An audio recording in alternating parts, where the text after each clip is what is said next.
Okay guys, so welcome back to part 2 of urban land use in the UK and how it's changing.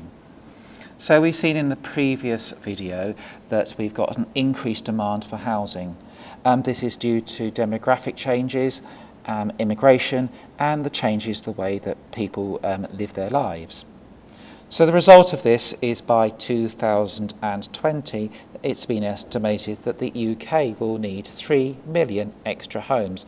Now really for most of these homes, they are going to be in urban areas. So we've got 4 possible locations. They are the inner city areas, which we've already talked about, and the Brownfield sites. They're the suburbs. This is the outermost region of the city. There's the commuter belt. The commuter belt might be separated from the city, for example along a railway track, and people will commute every single day on a 30 or 40 minute journey into the city area, or they might be on the urban fringe, and this is the very, very outer part of the suburbs where it's the boundary between the city and the urban areas. Now a lot of this urban fringe will be in what we call a green belt, where you are not allowed to do very much construction. You're not even really allowed to change your house very much. So we're going to take each one of those and we're going to have a think about which of those 4 locations you would prefer. So the inner city example that you can look at here is Brixton, and you need to go into Google Maps, look at Brixton, find screenshots from Google Maps. Street View here is very, very useful in justifying your decision on whether or not you want to live there.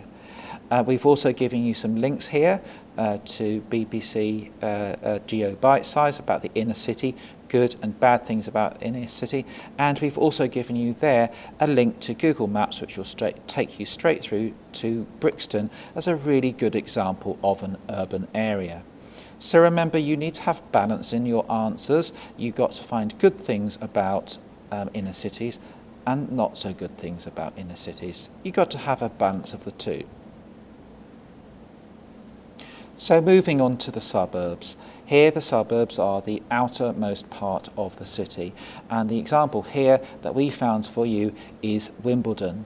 Straight away you will see in the suburbs that a lot of the housing is a lot newer, and then you have a lot more space. You can see in this photograph here that there are a lot more space than you would expect in the inner city areas. Very, very good if you're having children. Lots of nice gardens there for the children to kick footballs around. Again, ranking with reasons, you've got to have balance. Not everything is fantastic in the suburbs. Some people say it's very boring. On here, we've put a link through to Google Maps, which will take you straight through to Google Maps and the satellite image and street view of Wimbledon.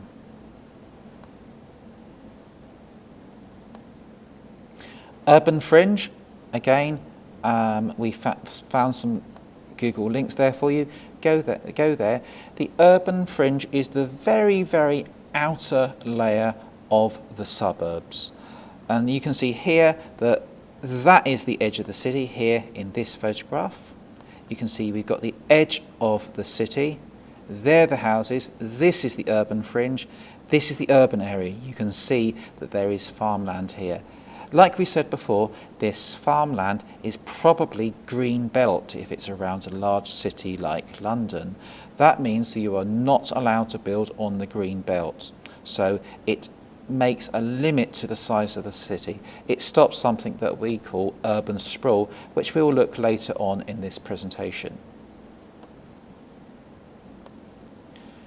Commuter belt, again, on YouTube there's a video there for you to watch on the commuter belt, and there's a map that will take you through to an example of commuter belt. Here you will often find that commuter belts are villages. Here is a really, really nice village. It looks absolutely fantastic. You got like a river here, a beautiful, beautiful bridge and a lovely church. So this is like a village. It is likely to be just beyond the suburbs. So you will drive out of the suburbs, have a little bit of countryside, and then you'll get to your commuter belt village.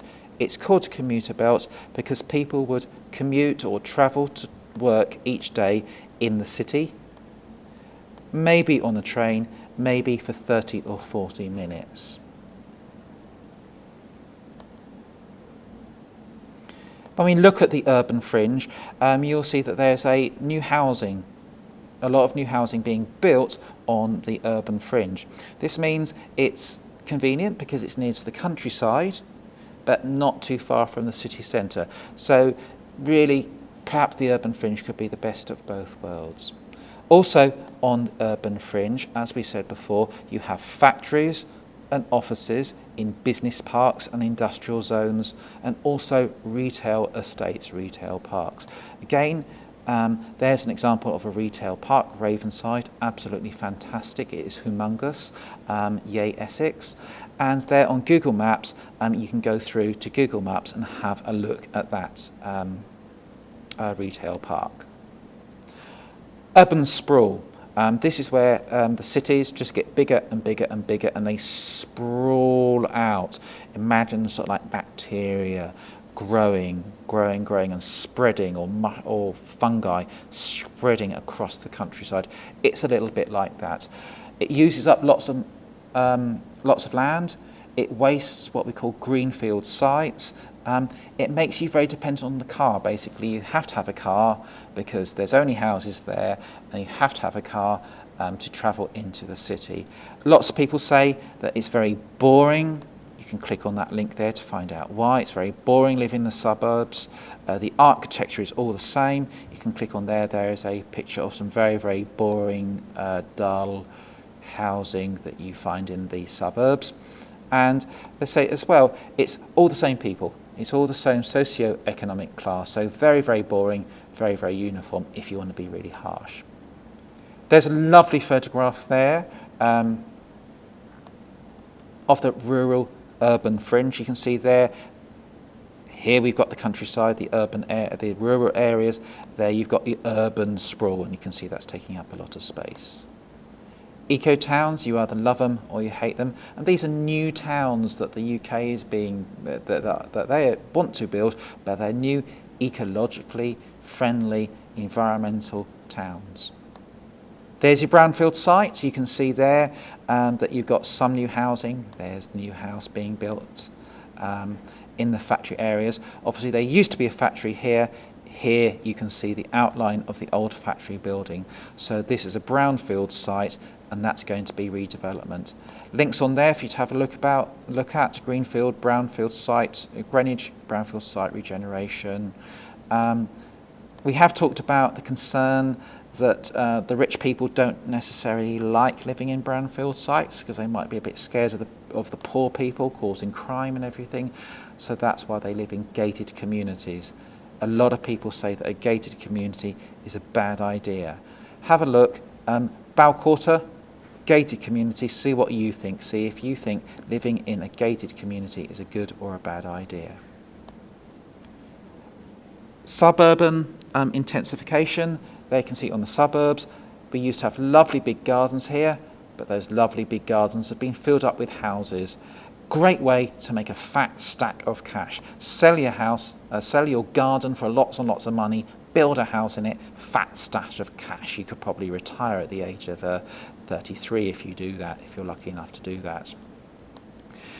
As well as that, urban infill in the urban areas. Oh, look, there's a bit of space. Let's build a house in there. We've got a little bit of space. Let's build a house in there and fill up all the space so there'll be very, very few gardens and very, very few spaces in your urban areas. Bit of a shame, but hey, it's a good way to make a fat stash of cash.